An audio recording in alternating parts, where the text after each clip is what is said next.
Call to order the March Ann Arbor Downtown Development Authority board meeting. I'm going to do a roll call. Tom Crawford. Here. Bob Gunzel. Here. Roger Hewitt. Here. Marie Clough. Joe Moenstein. Al McWilliams. Here. John Moat. Here. Rishi Narayan. Here. Keith Orr. Here. Sandy Smith. John Split. Here. Phil Weiss. Here. We do have a quorum. Thank you, Susan. Okay, audience participation. There are 4 people, up to 4 minutes each. Would anyone care to address the board? Okay, seeing none, we'll move on to the next part, which is a presentation on the connector study, which I will narrate. Okay, so we're going to project over. Yeah.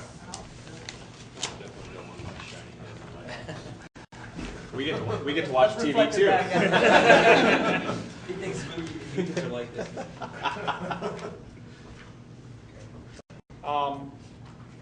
This will give an overview of what the connector is and to bring everybody up to date.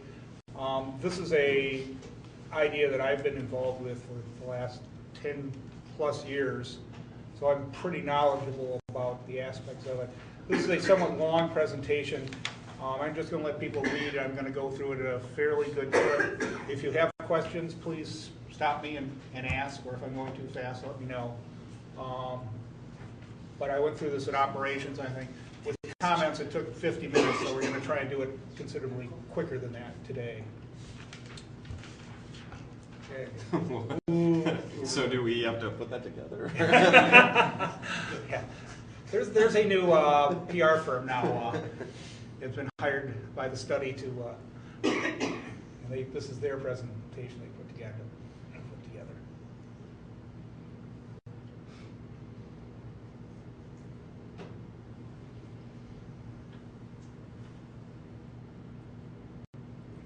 You should have like some music. I'm sure the next version will have. Oh, okay.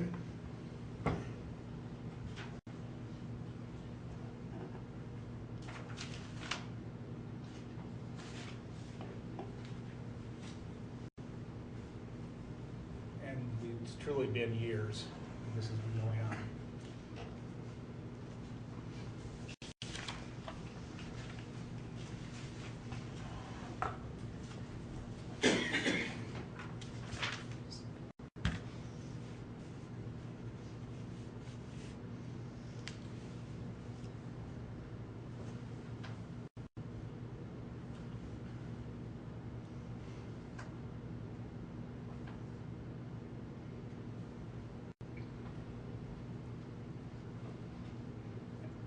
Bus rapid transit usually is articulated buses and in an exclusive guideway, although not necessarily all exclusive guideway. It's being used in a number of places around the country now. Monorails people are probably familiar with. They are frighteningly expensive. Also the subject of a Simpsons episode. If you've not seen that one, I highly suggest it. Please note for the minutes. The Simpsons. They're about 5 times the cost of a surface transit system.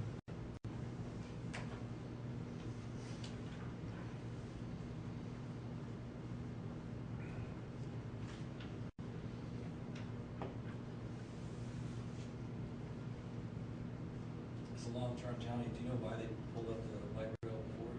Why they We had light rail years ago. in the 20s. I think the bus manufacturers, the story I got, the bus manufacturers convinced them that buses would be more efficient and cheaper, and they wouldn't need a subsidy. And apparently, after they tore the tracks up within a year, they came back for a subsidy for the buses. Actually, That's the story I got. It's actually, I think it's actually the auto companies. Yeah. They saw it as competition to selling cars and buses.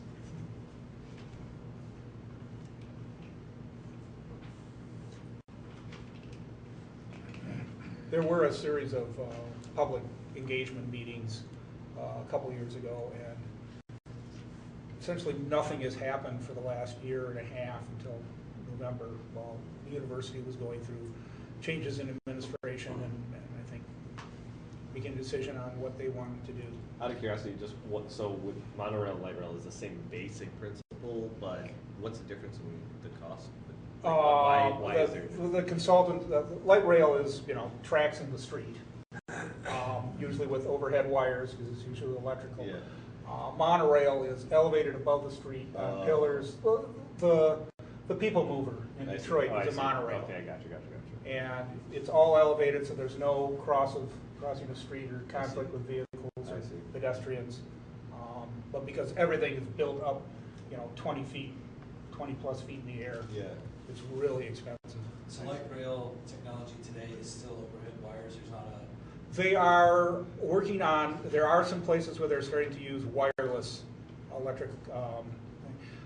I think there's one in Taiwan that is all wireless. It's very new technology. They basically recharge the batteries every time you stop. But what I've read so far is it's really expensive. It's generally just used like through historic districts or someplace where you don't want to do wires because of the high cost of it. But the technology is definitely developing. And that's the difference between light rail and regular rail, is that the regular rail is to be powered by a third rail or or their own engine. Yeah, without getting into too much detail, there are several different classifications of rail, governmental regulations. You can't run light rail on a regular railroad track because there are different crash requirements. Heavy, what we call, actually it's called compliant rail. So you couldn't run light rail on the railroad tracks that run through Ann Arbor at the same time freight trains are running on it. There are some places where they are running rail where there is a time separation. So freight trains would run at night and the light rail would run during the daytime.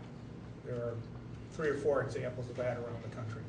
But going back to that question about the wire up above, Yeah. anything that has a third rail is going to be compliant rail, not light rail?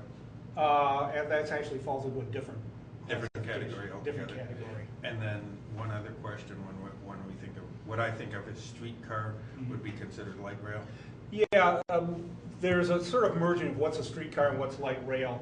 For the purpose of this study, we've been defining streetcar as one vehicle, usually 65 to 70 feet long, and light rail as 2 vehicles, 2 or more vehicles.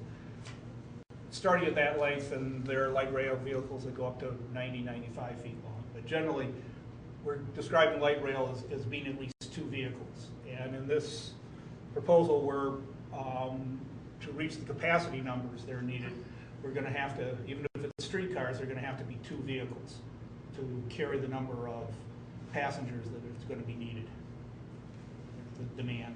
We'll get into that a little bit more. Okay. Here are some examples of both light rail and streetcar. Now there are 2 light rail vehicles. I think this is in Minneapolis. These are examples. This is strictly a streetcar. This is in I think Cincinnati. This is like one of the first modern streetcars in Portland, Oregon. You can see the size of that. They're also lower and a little narrower than, say, this vehicle would be.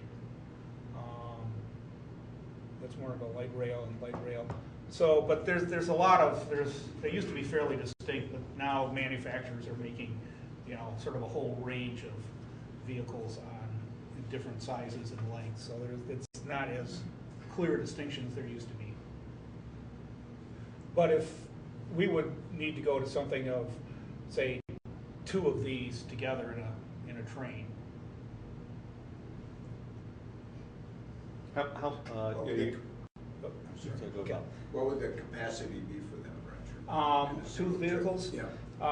The rough rule of thumb is about 1 person seated and 1 person standing for every foot of length.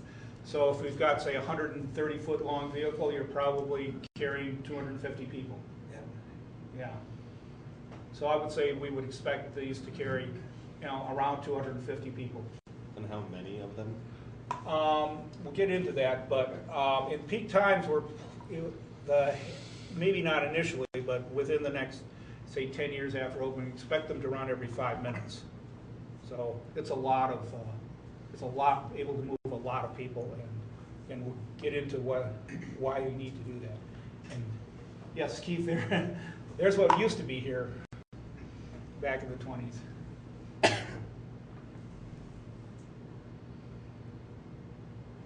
And this would be unique for a market the size of Ann Arbor. These are usually going into places like Cincinnati, Minneapolis, Kansas City, Portland, larger cities. In those larger cities, are they deployed in the downtown area, or are they spread out to multiple areas? Generally, they're sort of a spoke system, It is. where you start at the outskirts and come into the downtown and then go back out or go through the downtown. But almost all of them come into the downtown from somewhere on the periphery of the urban area.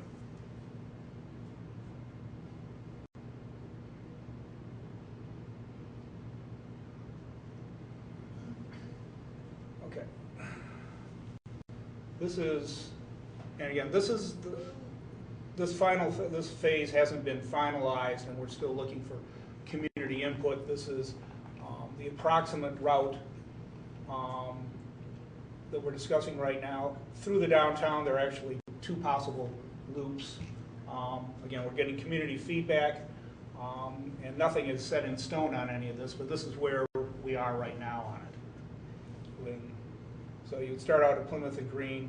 This would be the North Campus research area, the old Pfizer property. This would be in the Plymouth Road, Murphin area. North Campus Commons Medical Center, one on the west side of the Medical Center. This would be the Central Campus Transit Center. And then there are a couple possible loops downtown. One is Washington to the Blake Center and back on William. These would be one-way loops through here because of the narrowness of the streets in the downtown. We can't really run a double track through the downtown on one street without, making it one way. All the rest of this would be double track. And where the station locations are is still certainly under discussion, as is the route through the downtown. So there's nothing, determined on that. A second phase would continue it on to the athletic campus and to Briarwood and to satellite parking out on the peripheral area. This phase, because of the overall cost, is looking at a phase 2, and there are significant challenges on getting it south because of the limited options on routes and the congestion on those routes.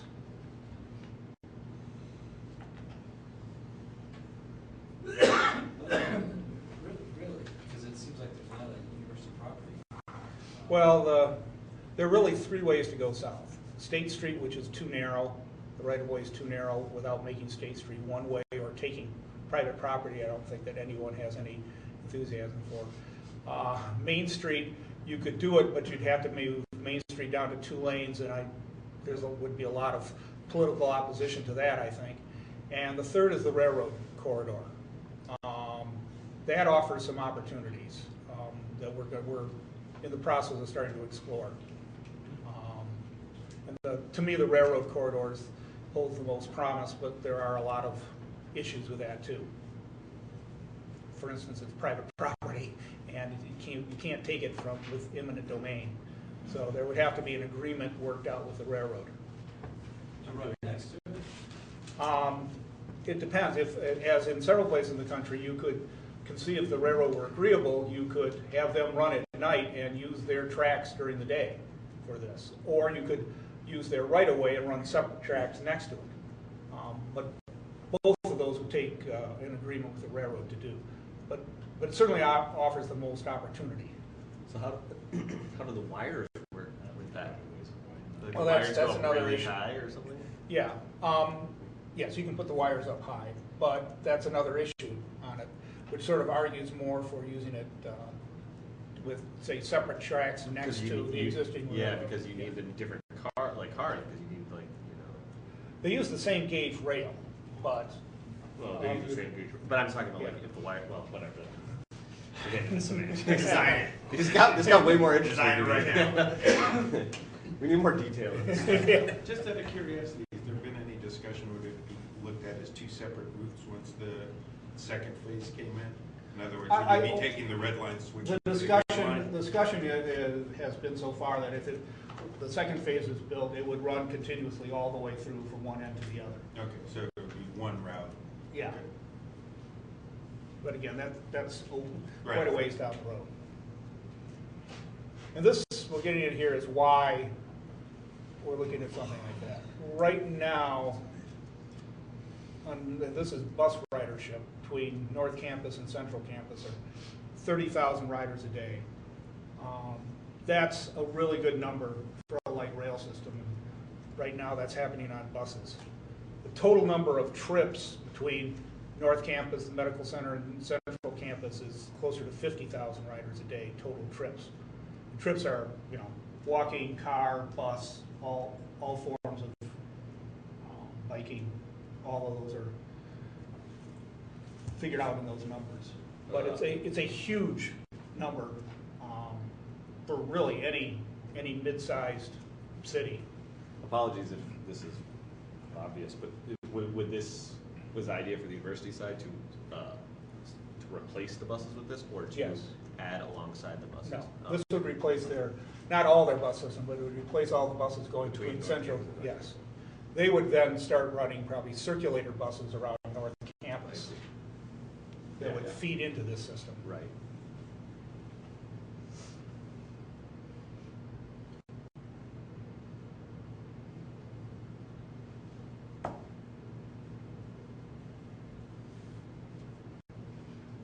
This is a particularly significant statistic that, 60,000 jobs along the corridors. That's a lot of jobs for a city this size.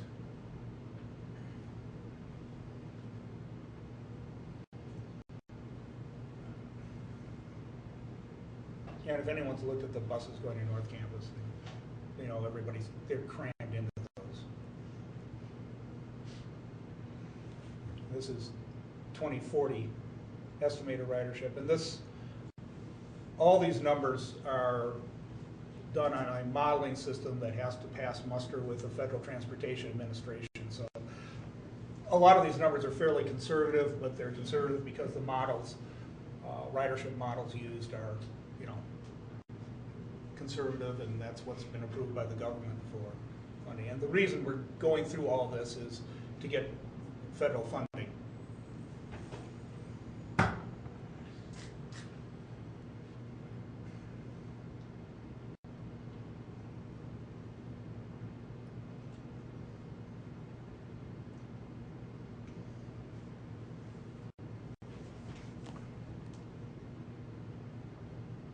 I don't know about hydroelectric power, but it's at least conceivable.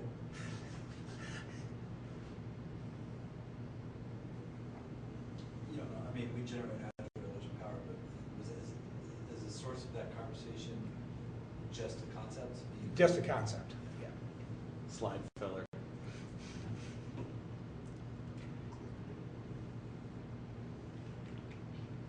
One of the parts of this would be a parking structure at Plymouth and Green Road that would hold about 1,000 cars.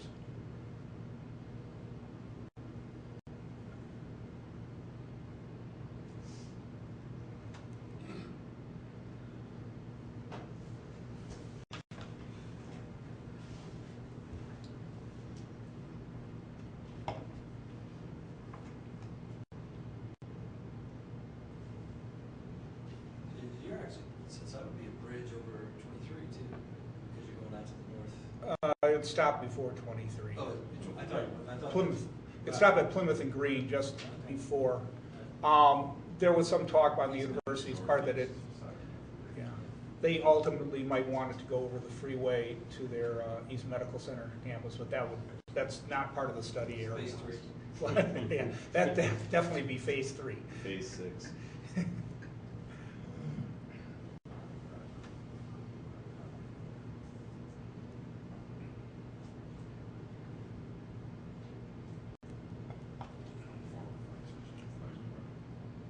Considerably lower emissions than a car or a bus.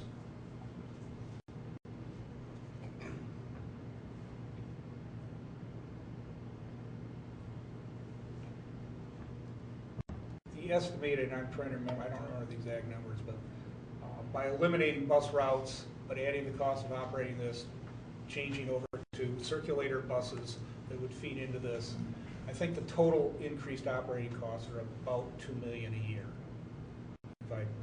It's a rough number. Looking at both the university bus system and the transit center, transit company. Roger. Authority, yes. Would there also be a service center and a place for these to hibernate up on Plymouth Road? Yeah, I think yes, there's definitely in the cost projection, there's a maintenance facility. It hasn't been located, but north, up on Plymouth Road would be the logical place to put it. Hibernate meaning they wouldn't run 24/7. If they're not using all the cars, if they're using, peak times, I would expect. Yeah, we haven't gone through the, how many cars at certain times of the day, but it would certainly run, at full capacity during the day. It's somewhat less frequent in the evening. Whether it would run all night long or not is, beyond the scope of this study right now. But certainly, if you ran 24 hours, you wouldn't be doing it at full number. Okay, this is where we get our plug-in. It's one of the partners.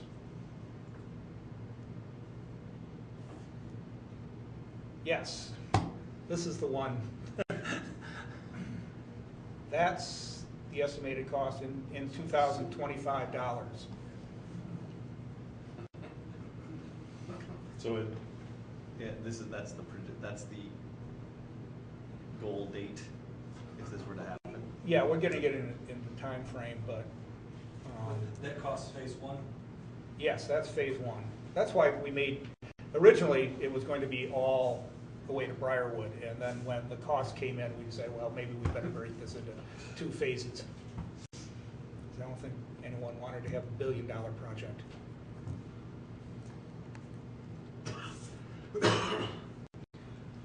Again, the reason to going through all the extensive, multi-year studies is that the goal is to qualify for federal matching dollars, that the feds would pick up about half that cost is the goal here. How much are the state dollars? No other dollars have been determined. But it is typical on a project like this for the federal government to contribute 50%. On a project of this size, yeah. This would be a New Starts under the New Starts program. And that's 50% initial capital? Initial capital. Not operating? Not operating, just capital. Just curious on that 8% estimate, do you know if that included ongoing capital needs of an operating system? I believe so, but I'm not, don't quote me on that, but I believe so. The other question I was going to ask about operating costs, Roger, do you know how those are currently being covered? Well, again, don't quote me because there was a slide that I saw probably a month or so ago, and I think it's roughly half and half between the ride and the university system, and then taking the decreased number of bus routes, adding in circulator routes. The university share, I believe, goes down more than the transit system does, because they run them in a much smaller geographic area. But overall, looking at the two together, I think it came up with the 8% increase, or about, if I recall correctly, about $2 million extra a year between the two systems. There is a gigantic report that is going online that all these, all the data that this is based on is on there. So if there are specific questions, that's all going to be online. You can, accessible to anybody. Rishi can look at that. Yeah. Sweet. Okay. Here are what some other cities in Michigan are doing at those costs and where the money's come from.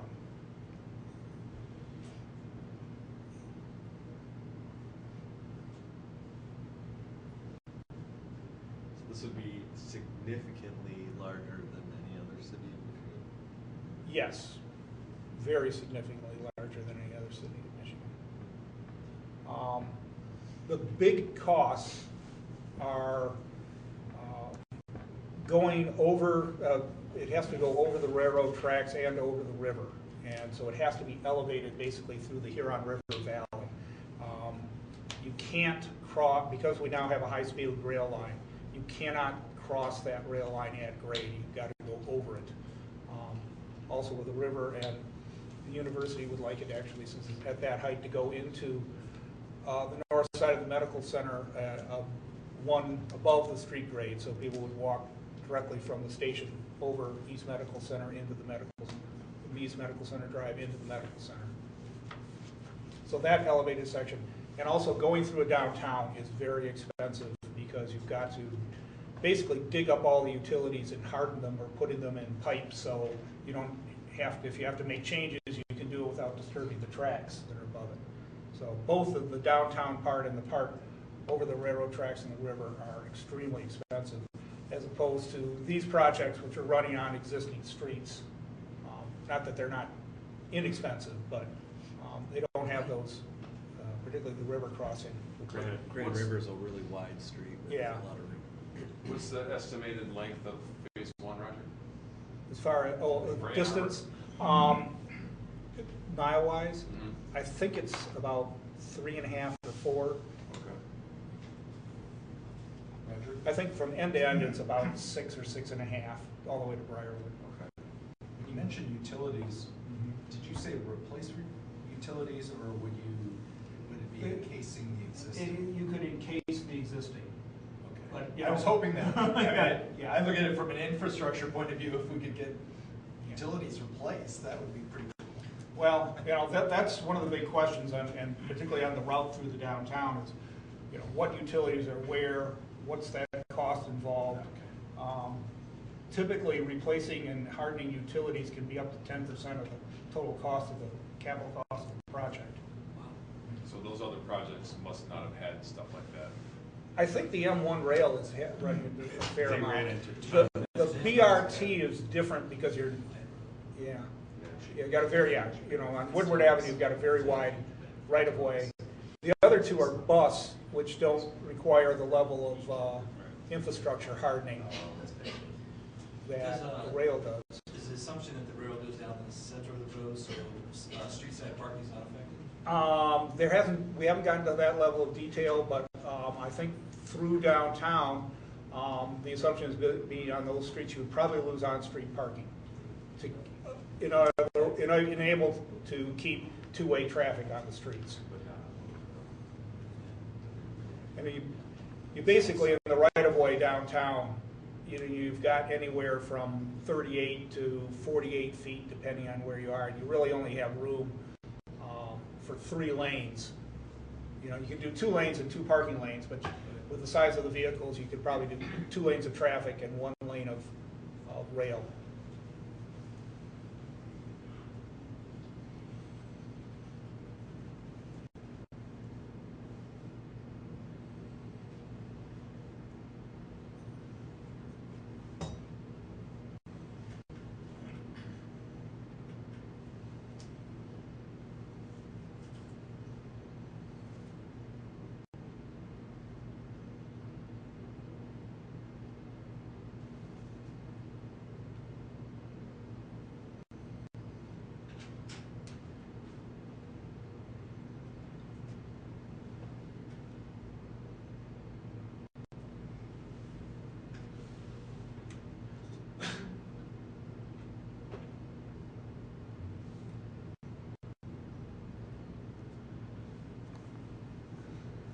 We are at the end of what's called the alternative analysis phase.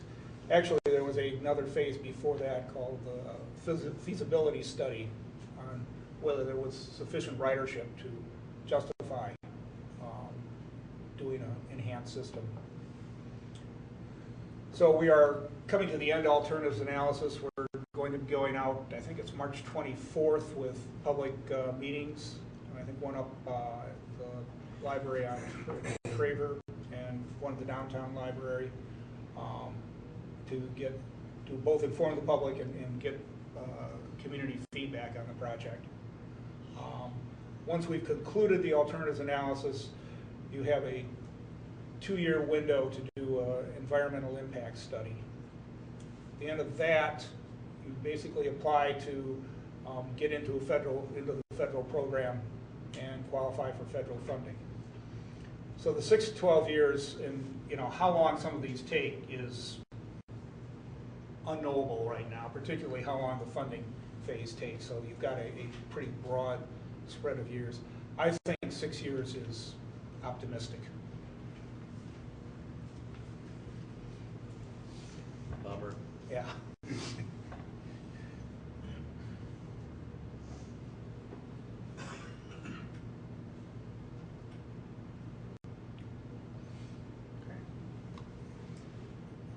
Just that there's a live website, people, I think it's Yeah. Arbor Connector. AnnArborConnector.com. You should go out there for more information. Yeah. And I think, It's live right now.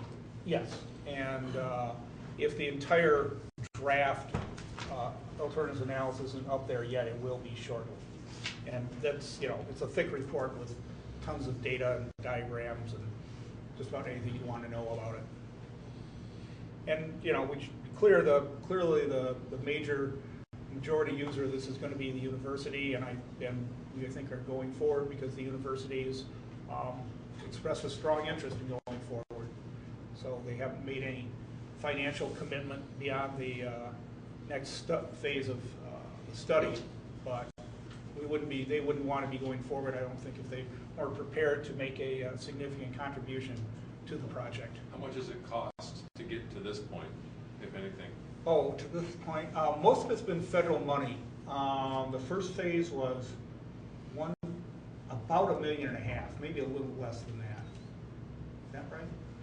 That was the second phase. That was the second. The first phase was 680, something like that, thousand. Second phase was 1.2, 1.4, something like that million. So there's about $2 million into it so far. About 80% of that money has been federal money. The rest has come from the city, the university, the Ann Arbor Area Transit Authority, and us. Okay. So the 4 partners have made up that 20%. The next phase is about $3 to $4 million. The environmental phase. The environmental impact study phase. There's an outside chance there might be some federal money for that, but that's unclear at this time. The university has indicated that they would be willing to pick up a significant majority of that cost. And that's done by, you have to get bids for somebody to do that? You go out to get bids from consultants. Yeah. We've done that for the first 2 phases, to going out and gotten bids from consultants and through RFP process, and we'll be doing that again. Since this is budget preparation time, is there an ask that they have made officially? Not really. I think there's been some discussion about. So there's not anything we're going to see in today's.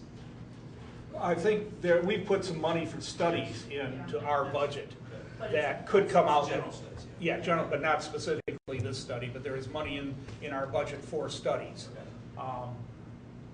What the non-university part of that and how that's divided between the other 3 partners is still under discussion. Okay. Anything else? And again, I know about as much about this as anybody, so if you have more questions, don't hesitate to ask me anytime. The over-under was 40 minutes. So, yeah. It's pretty good, pretty good.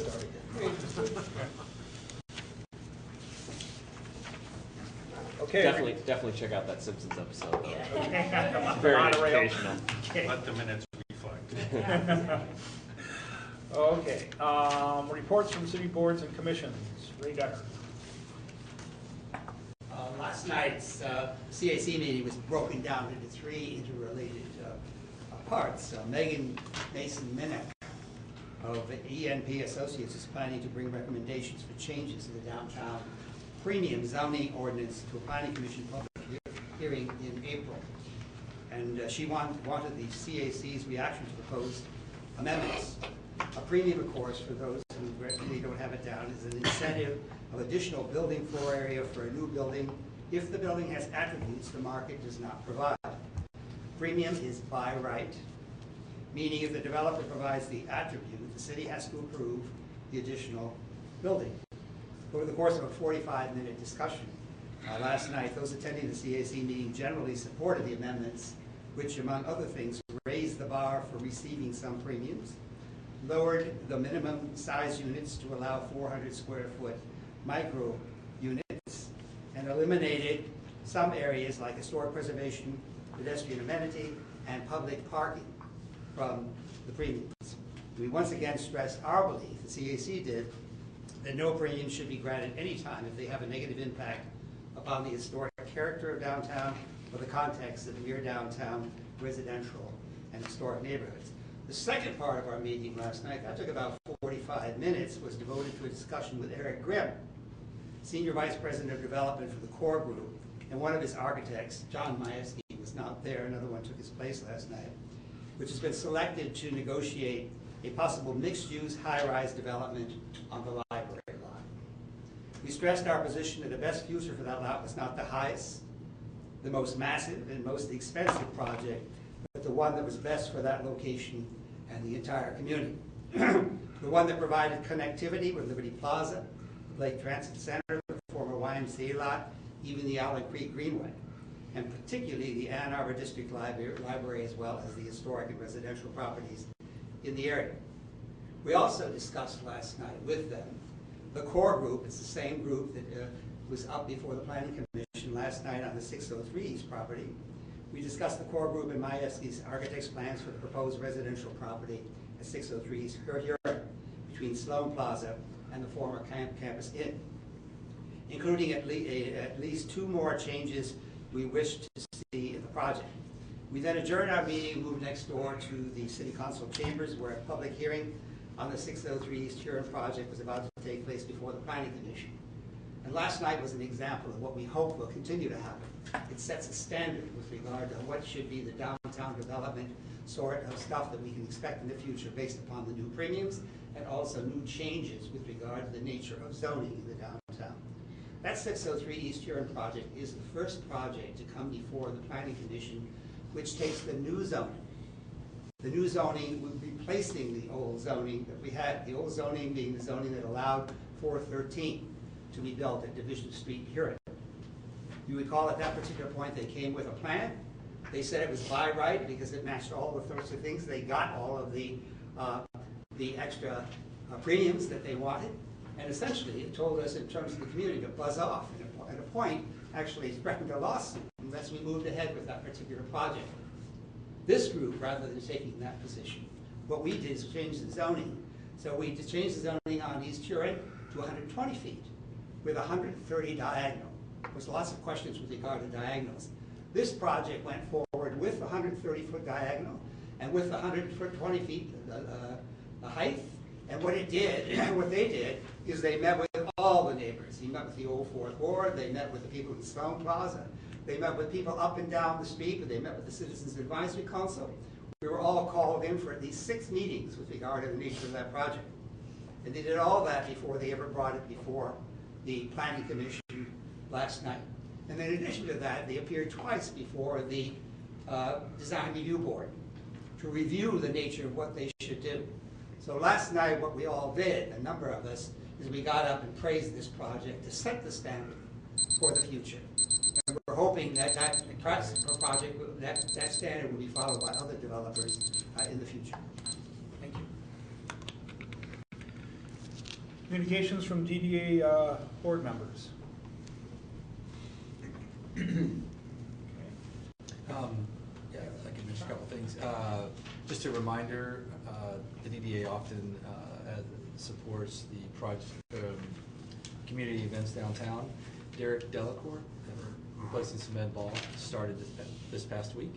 So just a recognition, he's the community services administrator now. So he started, I think it was Monday. And I should share with you, going back a couple of years, the taxi cab board and council rep had asked the DDA to assist with the taxi cab stands. And at the time, we looked at the loading zones and converted some of the loading zones to be dual use taxi cab stands loading zones. With that implementation,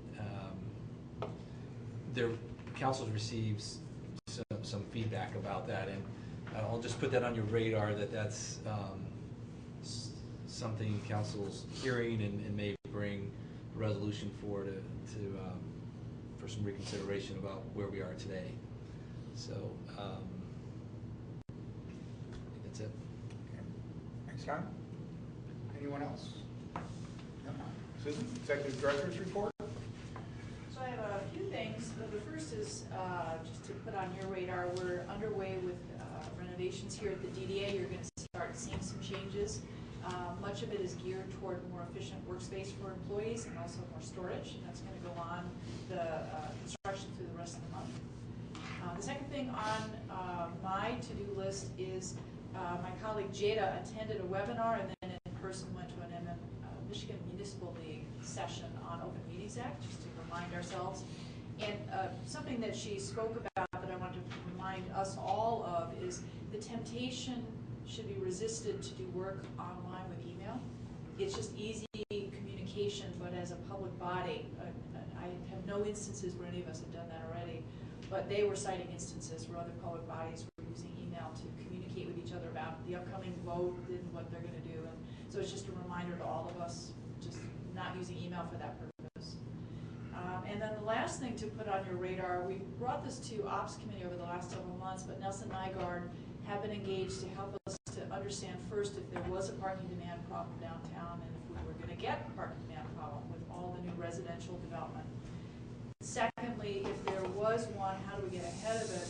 And so they conducted levels of study that have concluded, and if you go to the DDA website, a2dda.org, under current projects, you'll see TDM. There's a demand analysis, which has a lot of maps and so forth. I shared this with a few of you. You can see time of day, where the demand is, and so forth, how extensive demand changes, for instance, Friday night versus the middle of the day, where it changes. They also went through and did an analysis of where they think demand will be going in the future. But a key piece is the demand management plan. As in 07, what we asked them to do is give us some strategies for us to explore to make as many attractive, viable options for people so that people can get downtown to work, to play, whatever they're doing, to live downtown. In 07, we did our best to follow up on all of those. Not every one of them is feasible, and you only know that when you experiment.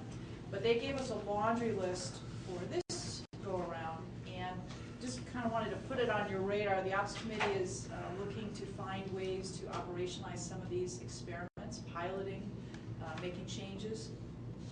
Some of them, sorry, overdoing my time, my speaking.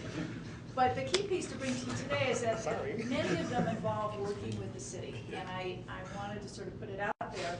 Key among it is they're our partners as it regards to enforcement. And so with your just being aware, I'd like to initiate a conversation with the city about some of the things that Nelson Nygaard are recommending. An example that I've seen buzzing around the blogosphere is their recommendation that we shift the hours of enforcement because our hours were set when this was a retail economy and the shop owner got here at 8 o'clock. Well, that's just not happening and the demand isn't there.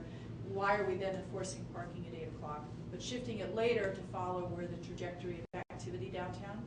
Another one is to look at our enforcement strategies, and what Nelson Nygaard is saying is performance-focused enforcement.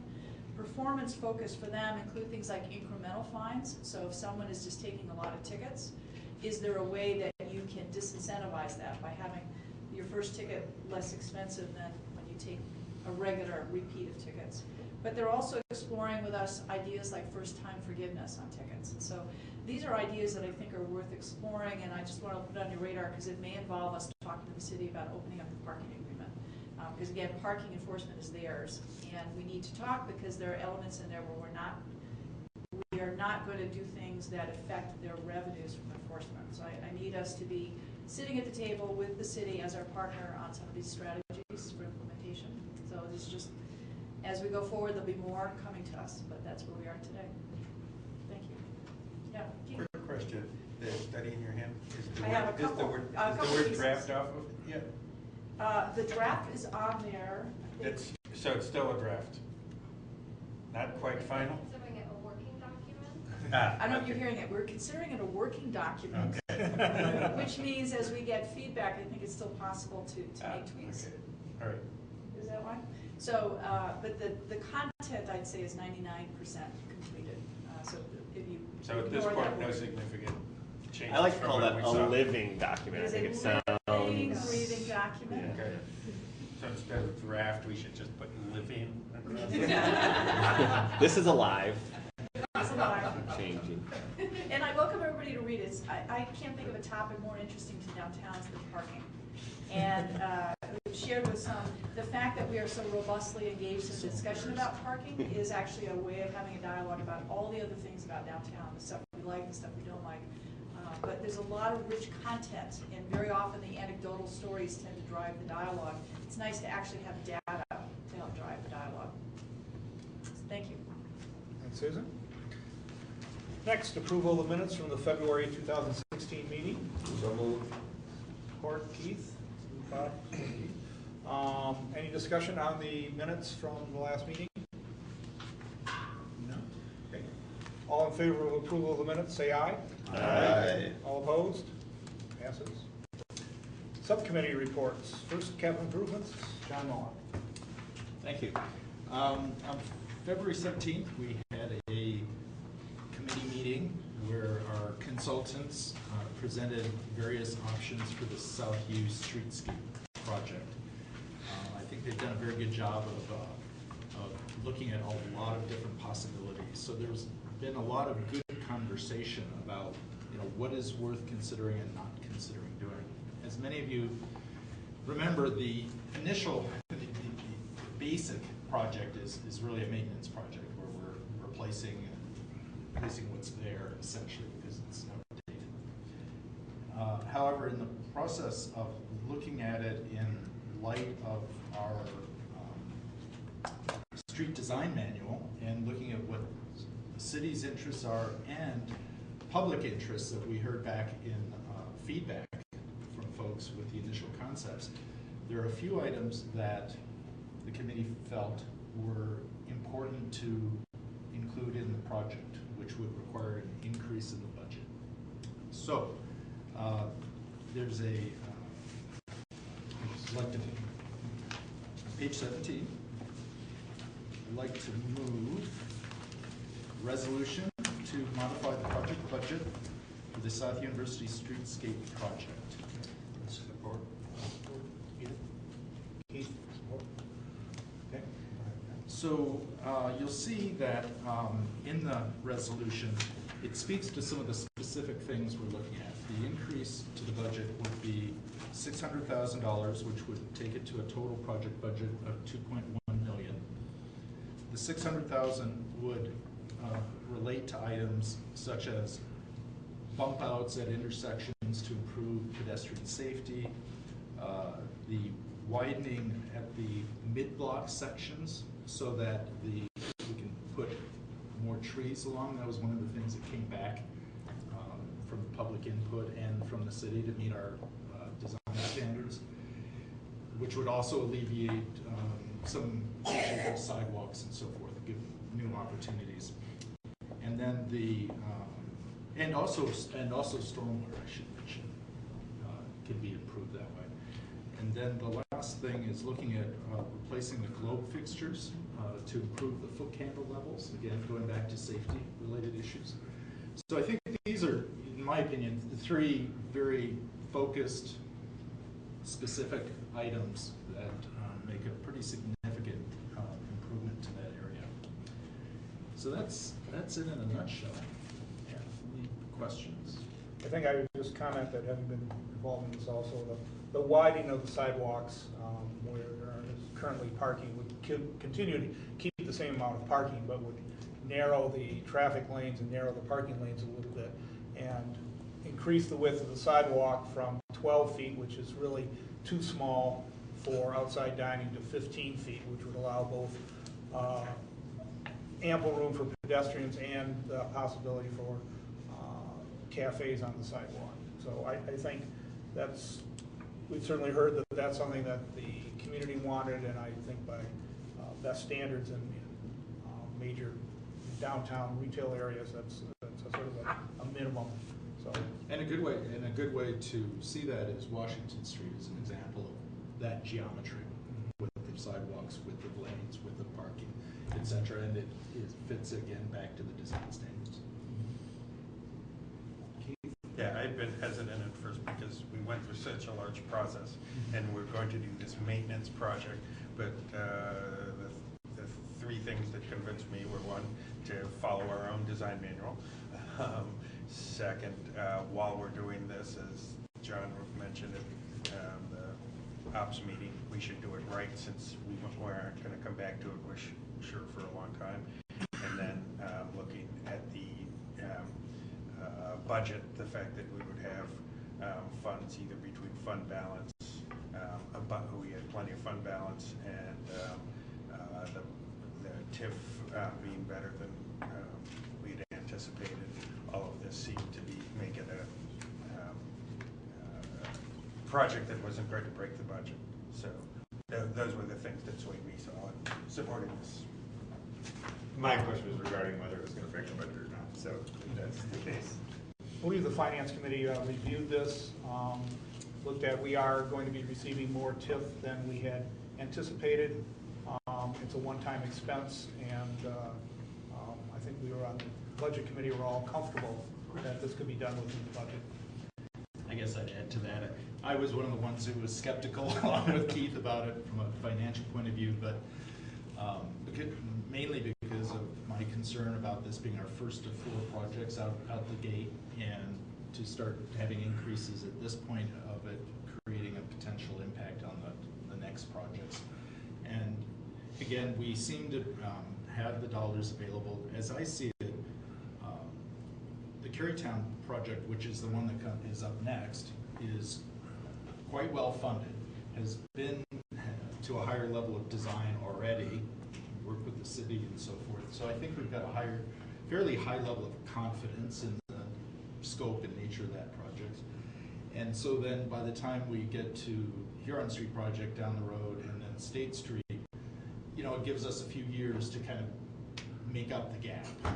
So I think that's, in simple terms, that's one way to look at it. Because I felt strongly that we just can't shortchange other important projects. But I think there's been a lot of back and forth that people had their druthers. I think Roger would have liked the chicane version, or I was a distinct minority on that. I liked it too. Yeah. So but it was going to cost a lot. So this, I think, is a prudent approach. Anyone else? Discussion? Okay, seeing none. All in favor of the resolution, say aye. Aye. All opposed? It passes.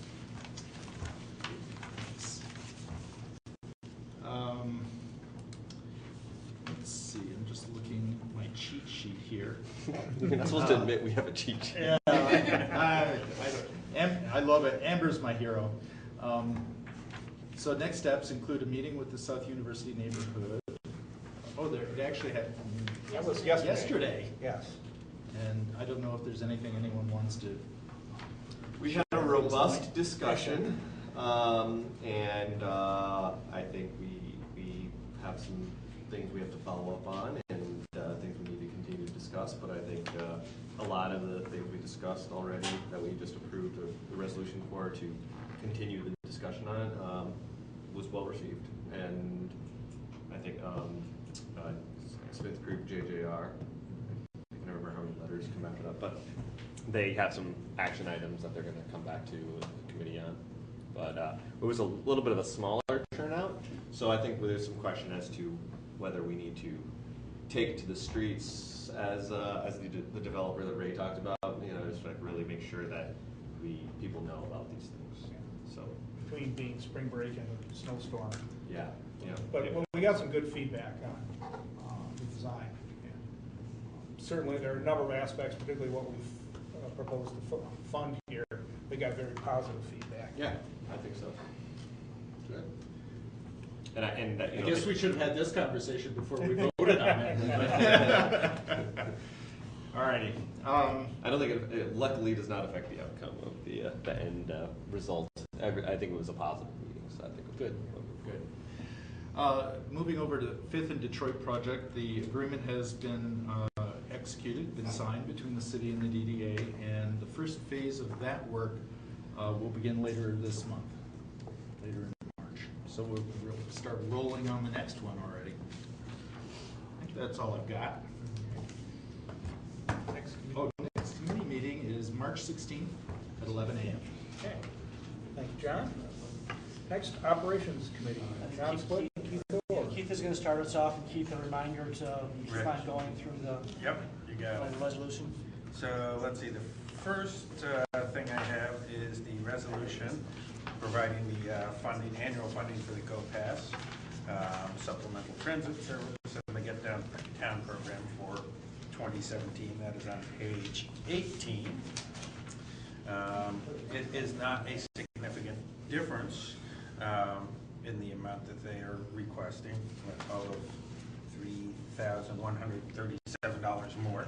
The biggest part of that, the largest increase is in the actual Get Downtown program because of things they want to do with surveys and the website. The Go Pass actually is going down slightly. Some of that has to do with lower gas costs, meaning more people are driving so that there's less actual Go Pass rides that we're paying for. And also, as important, a much greater adherence to making sure that Go Passes that are no longer valid Go Passes are being turned off. And anyone who works, administers such a program at their workplace knows the jobs that they're doing on that to make sure that we keep on top of it. Anything else about that? We did get a presentation from Nancy about the Get Downtown funding request. Since we've already had one long presentation, we decided not to do a presentation, but everyone should have the progress report on Get Downtown service. I never moved this, did I? I'd like to move this. No. Support. Keith is moving, supported by John Mullock. I have a conflict, so I would not be voting on this resolution. You're going to abstain? Okay. Discussion. Okay. Seeing none. All in favor of the resolution to approve the 2015, should that be 2016? Oh, no, I'm on the wrong page. Pardon me. Resolution providing for funding for the Go Pass supplemental transit service and the Get Downtown program for fiscal year 2017. All in favor say aye. Aye. All opposed? Passes. All right. And not on my cheat sheet, because it's on someone else's, is the resolution to approve the annual parking operator management incentive. This is on pages 19 through 21. The actual resolution is fairly short on page 19. And the memorandum which assesses is on the next two pages. So I'd like to move that. Do I hear support? Support John Mullock. Let's see. We were a little concerned because a couple of the metrics that are used looked roughly the same or even slightly worse than last year. But one of the really important things is on page 21, the overall assessment. And a lot of these are things that are done outside of the scope of the agreement we have with them. The Republic does on a regular basis when Susan, Amber, or Jay need their assistance. And that list was both so extensive and in many cases important to our mission that in the committee's view overrode the small metric aspects over on page 20. So that's why we're moving it forward at the amount we're doing, the $45,000 out of a possible $50,000. Right. Discussion? John? Just one other thing to add is that the metrics as represented in in the attached memo here were largely from customer surveys, and the sampling size is disappointingly low. So that's part of the reason too. We have to sort of look at that, a little bit carefully, because it can be skewed pretty easily. It's part of the reason we felt some of these other factors were important. And in fact, we had some discussion because these metrics and the method of getting them are laid out in the contract. It's something that, as we look forward to a new contract in 17, is one of the things we'll be looking at, is to try to find a better way of using metrics so that we can rely more on metrics than just the more subjective assessment. I will be recusing myself in this vote. Public parking does a small amount of business with Gold Bond cleaners. Okay. John? Any other discussion? Okay. All right. All in favor of the resolution to approve a 2015 year-end management fee for public parking for management of the DDA parking facilities? All in favor say aye. Aye. All opposed? Good. Resolution passes. And now I can turn it over. Now it's me. Did you want to touch on Nelson Nygaard, Keith? Oh, we could, it's 2 down, but I can go ahead and take care of that now if you want. What does Robert say about that? Let's see. As far as Nelson Nygaard, not too much to say, but I think that our executive director report touched on most of that. It is, my cheat sheet says it's complete, even though it apparently still says draft. It's completely living. And it is indeed on the website, so anyone who wants to look at it can do so. Ops is going to start looking at that list of implementations and recommendations and figure out how to do some implementations of that. As she mentioned, the last time they did this, we pretty much tried everything that was within our power to try. Some of it was out of our scope or our ability to do because it was things controlled by the city. Some worked, some did not. Most worked, and so we'll be doing the same thing with this study. I'm sorry, I was looking at the cheat sheet instead of the agenda, so that's why I had you pop in there. That's all right. I rely too much on We'll the let cheat that sheet. go.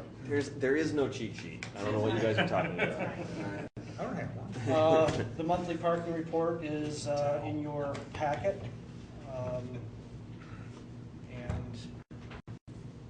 It's also a transportation report on pages 22 through 25. If anybody has any questions for Joe Morehouse, please ask. Seeing none, the only other thing I have is the 4th and William construction. The footing for phase 2, which is the first new elevator, essentially complete. The steel will start showing up next week. The steel should go up within the week, and then concrete block will go in behind it. And again, we're scheduled to have that elevator installed and working sometime in July. Before or after Art Fair? Before Art Fair, of course. Of course. Okay. Excellent. It's not that long. It's not that far. It's not. March. It's just around the corner. Yeah, that's pretty quick. Our next ops meeting is Wednesday, March 30th at 11 a.m. Okay. Thank you, John. Finance Committee, Marie is not here, so Rishi, you gonna give the Yep, report? I'm gonna take on the most exciting committee on the board. Marie, if you're watching at home, you owe me big time. I'm sure she's watching. I'm sure she's watching at home, laughing at me currently. So I'd like to move a resolution to recommend the DDA's fiscal year 2017 budget. I will support. And John supports. Okay, that resolution is on page 26. Thank you. You can see it. There it is. Okay. So just going through the list of some things to talk about. Key changes. include an increase in TIF revenue to the cap amount, so we have now hit the cap amount. Just wanted to point that out to everybody. An increased transfer to parking maintenance and expenses shown for the South U project that we just talked about. That is included in there. In anticipation of that going through, just to make sure that it was encapsulated here, and the 5th and Detroit project and project management and all those things. So that's all in there. The committee is aware that this budget will have us using some of our fund balance. That is there. It's deemed acceptable usage of fund balance. We're not dipping low. We're not getting in any. We're not going below a threshold that we feel would be a bad idea. So we're okay there. As noted in the budget resolution, a previous DDA resolution required $150,000 to be set aside for contractual services, which you would better know as the ambassadors program. We had set that aside, but with this resolution, we are going to be undoing that and putting those funds into another section for studies that will likely come up as we talked about with Connector and other things. So we had to have allocated that based on a previous resolution, and now we're going to be undoing that and putting that money effectively getting rid of that. The resolution is to put forward the fund level budget, the DDA budget in the city format, so that goes to the city. And finally, last but not least, if anyone has any questions, I defer to the main man, Joe Morehouse, who I think should just come to the podium right now, whether there are questions or not. I should point out, if you look on, for a summary of it, on page 27, the bottom line shows what our estimated fund balances will be at the end of this upcoming fiscal year, so in June of 2017. And you can see, even after our expenses and capital improvements, we're still looking at fund balances of about $2 million in TIF, and about a little under 3.5 in parking, and about 1.5 in parking maintenance. So total fund balance is projected to be combined just under $7 million. So we certainly have a very comfortable fund balance going forward with the other projects that we have on our slate. And really, page 27, if you're going to kind of get the overall big picture, is really the best one to look at. It really sums it up the best. Keith, yeah, and most importantly on that fund balance is the things that we are deciding to do for projects. It's not like, oh no, where's the money coming from? Let's take it from fund balance. So, it's a thoughtful process. I do have a question on that studies. It's on page 28, right halfway down. We talked about that, and I know there's been some discussion about calling it transportation Do you want studies. line number? Line number 54400. Got it. But I noticed that there's a comments over here, streetscape and market analysis. And I'm not sure if that's TIF and studies. This is the TIF You're on side. TIF. I'm sorry? Transportation's, you're on the TIF. Okay, I'm if you're sorry. looking Go to page 30. 30. Okay. Same line item. Yeah. Studies. Okay, so there's actually nothing in the comments. I know we talked about calling that transportation studies to be specific, since it was going to be used. The context was that it was for connector study and circulator study. And I don't know if we want to just add that to the comments, if that gives us enough information there, or if we want to just change the Is that Yeah, necessary? it doesn't change the budget. It doesn't change the budget. It's just administrative. So, Let's yeah. just have Joe put in the. Sure. Just put it in the comments? Yeah. Sure. Okay, I'm happy with that. And other possible studies. A living line item. Right, I just wanted it to be clear what the original context of that is. Sure.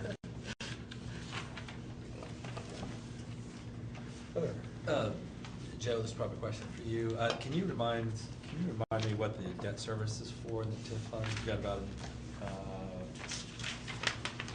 both principal and interest of about $2 million. Are you on the overview page? I was on overview, Okay. the last line. Yep. That is our current payments for the debt that the DDA has incurred. Do you remember any of the projects? I know we've got a few parking things in there. What are the other ones? On the TIF side, that would be all the streetscape. All the And we have some for the Library Lane structure, the prepping it for the building on top of it, and the other streetscape aspects of the project. Oh, like the division and. Fifth and Division. Yes. Gotcha. As well as the deeper footings and so forth. I believe that was 75-25 in that vicinity between parking and streetscape. Good. Okay. Any other questions or discussion on approval of the budget?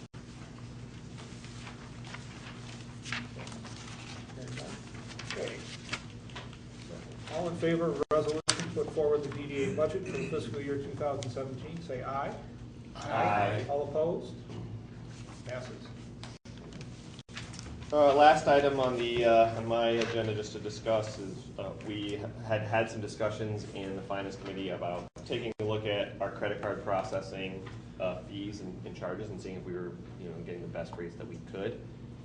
Joe put out bids for different credit card processing services, and that can be very difficult to compare apples to apples, and we did the best we could. And after reviewing, we determined that we had the best scenario currently. So we're going to stick with who we're using right now, which their name escaped something Sunny. I can't remember the SunTrust. Yes, very sunny. And we'll what's that? I can't use Amex though, so it can't be the best. I'm not sure on the Amex part. We did not talk about Amex. We don't accept Amex. We don't accept that. This is tough for you. That's what I'm telling you.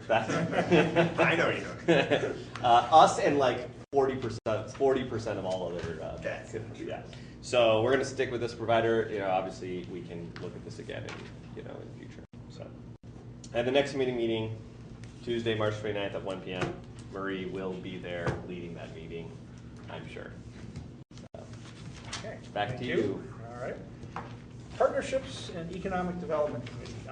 Since Joan is not here, I think it's all up to you, Al. And I was not at the meeting, nor do I have a cheat sheet, but I'm going to do it anyway. I'm going to show you how good I am at this. Here.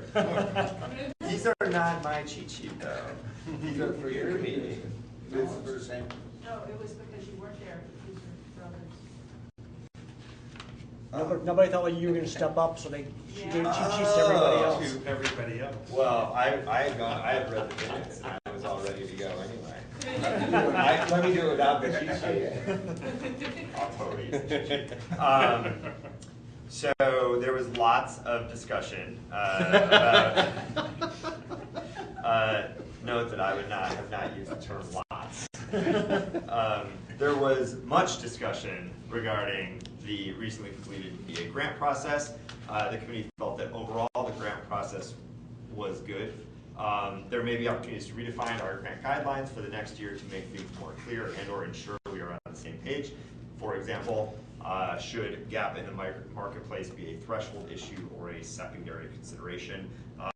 That is speaking to the fact that we separated out our requirements into things that you must have versus things that we like to see. So there was discussion about that. The committee would appreciate hearing from the full board any suggestions for ways to make grant approval process even better next year. But not right now.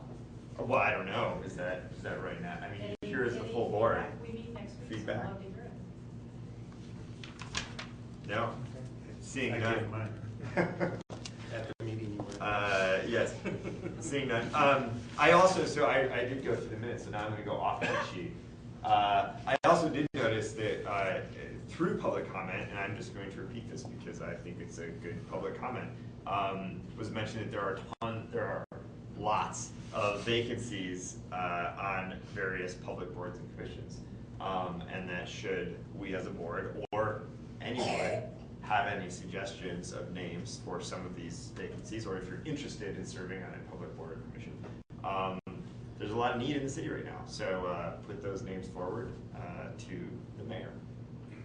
Where would we see a, I don't know, a list of the openings? www.google.com.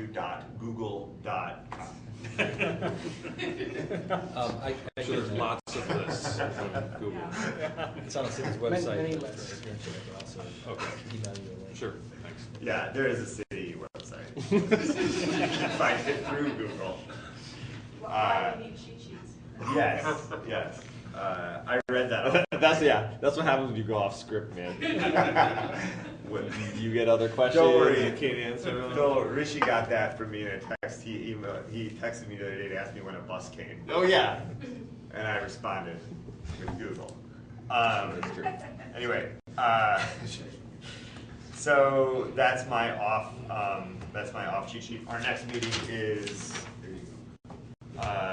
March 9th at 9 a.m. with our partners this time, which is next Wednesday in the morning, 9 a.m. And I still checked it at 9 a.m. Thank you for that enlightening report. I feel like I was helpful. Very, very. Next, executive committee. Nothing to report because I don't really think we met. We have lunch. Had lunch. Okay, any new business?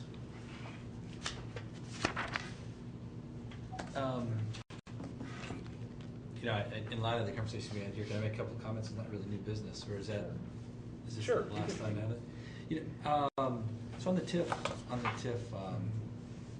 projections, and the fact that they're over the cap, I just think that's a significant thing.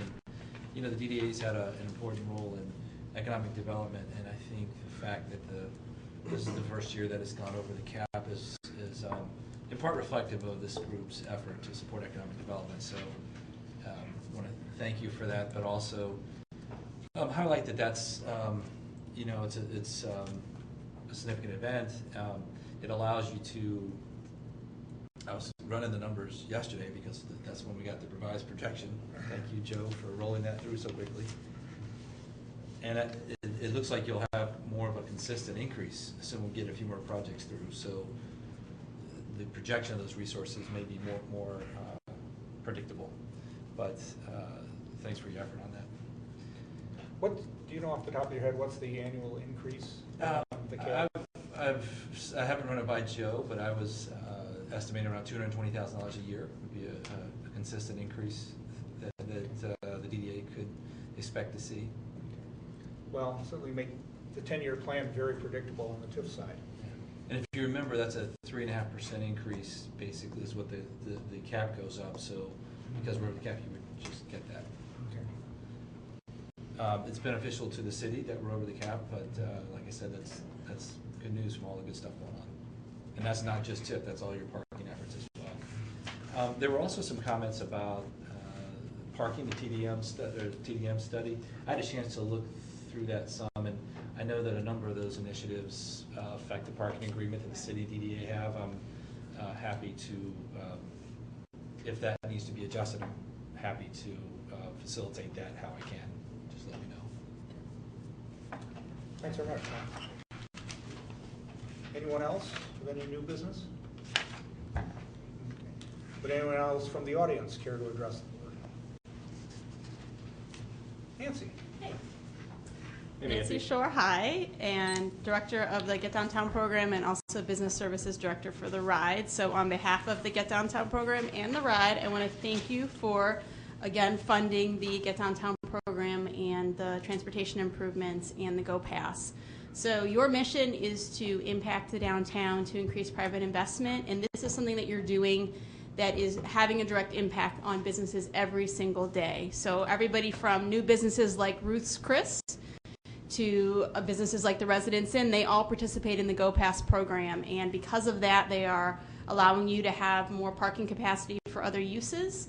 And also know that your partnership extends beyond the Go Pass with things like the new bike house that was built, that companies like Duo Security, growing companies, tech companies are delighted to have, and so you're keeping them downtown and getting them to be able to attract new people. So on behalf of all the things that we do, really what you're doing is you're giving another gift to employees that are working downtown. It's a huge benefit to have you support transit downtown because it does make more people use it. And I know there was some discussion about how our ridership has gone down. Well, that is happening nationally, so it's not this random phenomenon happening in Ann Arbor. And at the same time, we still see every year over 4,000 people using the Go Pass to get to work. So we know that it's a huge benefit, significant, and for the cost relative to the cost of building a parking structure, very cost effective for you as well. So thank you again, and I really appreciate your help. Also, just to note for the Get Downtown funding, that is to help improve our website, which will make it easier for employers to engage with us, which is a benefit that will make them better customers and happier with doing business downtown, and also continuing to get better research and information on downtown employers and employees, which will then be able to be turned over to the DDA to help understand what employers and employees are doing downtown. So it all helps, and this is a great partnership, and I've always enjoyed working with everybody, and I really appreciate your efforts, so thank you. I just did the numbers really fast on the cost of building all those parking spots. If you use the lowest numbers out there, it'd be like $112 million to build the parking places that Go Pass users use. So it's a relatively decent deal. Bargain. Yeah. It's cheap compared to the connector. Everything is. Fortunately, there's some other financial support for it. Okay. That's audience participation. I would entertain a motion for adjournment. Keith? Support. All in favor, say aye. Aye. You're adjourned. I think Mary Poppins is about to end too.